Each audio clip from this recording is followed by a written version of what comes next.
before you sit down with a pencil and paper is get to know your athlete or client.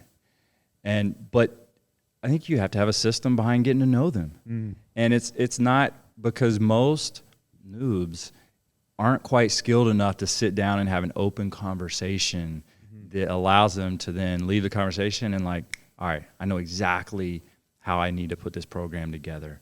So there's 4 questions that I ask in every new sit down and kind of a strategy session with a new athlete. Gotcha. Okay. Number 1, when's the last time you followed an intensive training program? All right, something structured. Right. You know, was it a month ago, a year ago, or never? Right. So that's number 1. And by the way, intensive, usually an intensive kind of strength and conditioning program. Yeah. Right. When's the last time you've lifted, you've done some strength and power work, Right. etc. So that's number 1. Gotcha. Number 2, any injuries Right. that are currently limiting you. Right. I think that step's missed a lot. And I mean, there's nothing worse than starting a new training program. You're geared up, you're ready to get after it, and then day 2 they come in and something's tweaked. Right. That we didn't know about. Right. I think that's so interesting too, that's something that like, of course it's something people forget, but it's also something that, and maybe I'm hyper aware of it because I work in a PT clinic. Like I train out of a place that people typically are in because they are rehabbing some sort of injury. But it's like the first thing I ask is like, all right, what, and in fact, it's on our intake form. Like, what injuries are you dealing with? Like, so if you're not asking that, Right. that's so critically important. But I mean, you have the intern knowledge and a lot of the new trainer knowledge that I guess that is something that people forget. Yeah.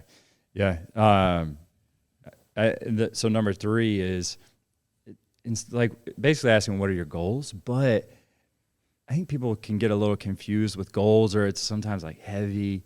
And so I ask, what's one thing you want to focus on in your training? I like that better. Yeah. So I find you get answers that are a little bit more like A to B. We'll talk about like long-term goals and strategies and why things matter to you. But like if I need to write a program for you right now, just what's one thing you want to focus on so I can make sure that is in the program. Right. And I think too, like I think of some of my clients, it's like I've asked what are their goals, and they're like, I want to deadlift this much, I want to do a pull-up, then I want to do 10 pull-ups, and then I want to bench press this, and it's just like, oh God, that's a lot of stuff to work on. Can we pick one? And so I love that of just like, what's one thing you want to work on? And that way you don't give them the opportunity to overload, and they're going to have to make the decision of what the most important thing is as they answer that. Yeah. If I can include that one ingredient, that one's big.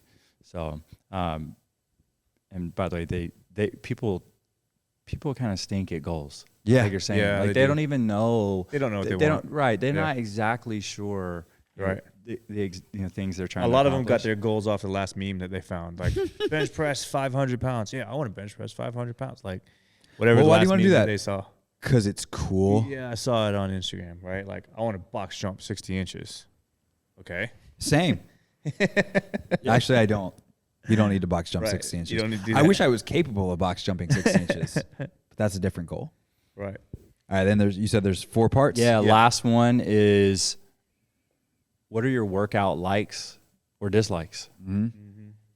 If you tell me you hate running, then all right, can I accomplish the goals that you want? Can I get a good training program designed for you without running? I would like to make it known right now to all of my friends who are trainers listening that I sincerely dislike VersaClimber and crawling. So if there's anybody out there who I'm planning to come and visit soon that we want to work out, just know that I dislike VersaClimber and crawling. Why don't you just say Natalie's name? Well, okay, you just did it. I'm trying. Why you got to throw shit? We're in an Go undisclosed direct. location. We're in the Bat Cave right now, so I'm trying to keep things, a little bit anonymous. But yes, Natalie, I don't like VersaClimber and I don't like crawling. But I still like you though, Natalie. So Natalie was very helpful this week. Thank you, Natalie, for your service. Yeah, I had a great time working out. Now we know why Chris only joined us one of the 2 days and worked out with a different group on this morning. But going back to Joel, I think that is really important, right? Like to know, yeah, I joke around, I dislike it, but I'll get through it. But for the person who's coming into your gym, if they really like something, that's going to help you create buy-in versus if they really dislike something and you're making them do a lot of it. Now they're asking the question, is this the right trainer for me, right? So, yeah, I think that's an important question to ask.